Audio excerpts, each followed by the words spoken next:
Hey guys, today I'm going to be showing you how to make this stunning cowl neck top with a really beautiful cowl on the front and just plain at the back. To start off this project I have to explain a little bit because this is the base pattern I have shown you how to make from an old top. I've also shown you how to make the sleeve pattern. Link for the body pattern and the sleeves are coming up right now on the screen. If you have turned off the annotations, you won't see it on the screen, so please go to the description box below the video and you will have all the links you need. The sleeves will remain the same for all the tops I'm showing you. Okay, now the base pattern, we need to learn how to convert this from this to this. So the brown one you're seeing is the cowl pattern and the white one is the base pattern. So in this episode I'm going to be showing you how to make this cowl extension to your base pattern. Next week we will learn how to make the top, this one. Let's get started and get on with pattern making. Okay, for cowl neck the most important measurement is your neck measurement.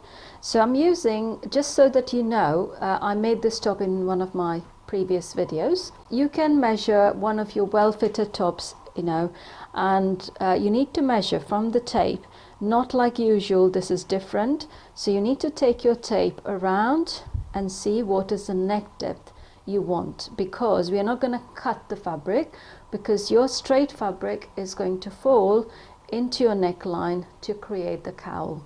We need this cowl effect and we need to know how much you need. So either go and put this around your neckline and see how deep you want to go, because if you go too deep then it would be like almost exposing your bust line and you might do a mistake. So I advise you not to do that. So go and measure one of your tops, or just measure from the side of your neck to the other side of your neck on your body and determine what is the drop you need for the front.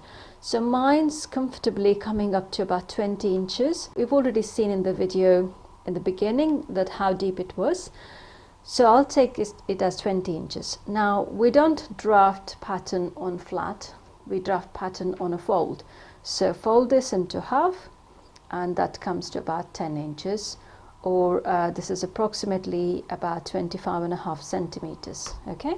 If you want to learn how to make this t-shirt, this is a batwing t-shirt with which is short in the front, long at the back, and I'm putting a link right now. Now we need a bigger piece of paper so that we can cut and slash this body pattern of the front and actually mark for a cowl neck, because if you make this, I'll be showing you different versions of cowl necks later on.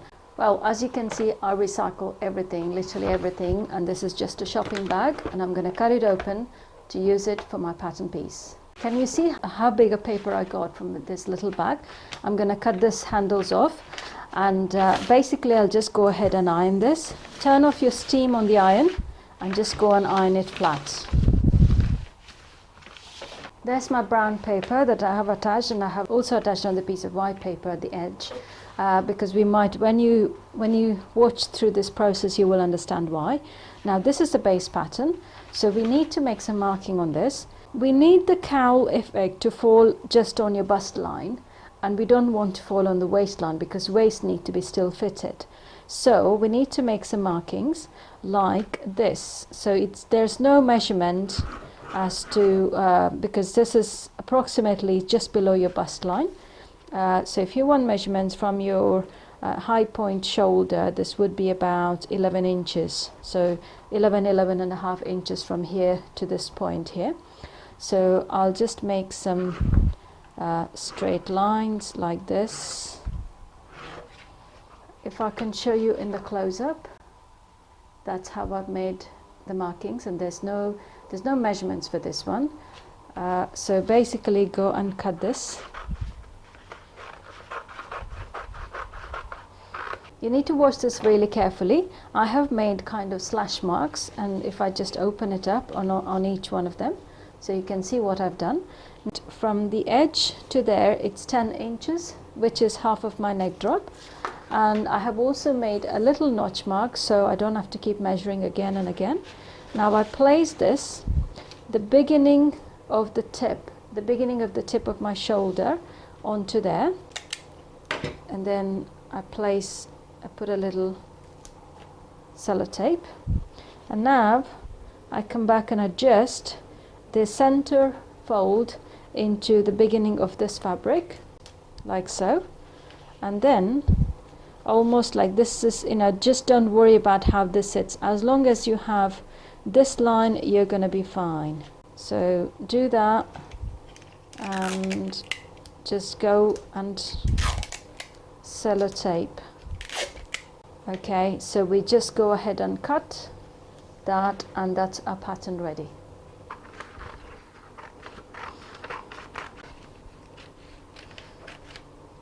Okay, so I have cut across all the sides. So this is hanging about, so I don't need this anymore. So I just cut it up there. And if there's anything else is coming extra, you can either cut this off or you can just paste it so you have it as a reference for your next pattern making lesson. I'm just going to cut this off. I have got the brown paper pattern and that is my reference. So I really don't need these. So I'm just going to remove all of this. And this is the center fold of my front. So I'm going to write it as fold so I don't forget this. Okay, let's go ahead and learn how to cut the fabric now. So I'm going to place my pattern. This is the back and I'm going to keep it away. This is the front, and I'm going to take about 2-3 inches extra because sometimes it's better that you have a little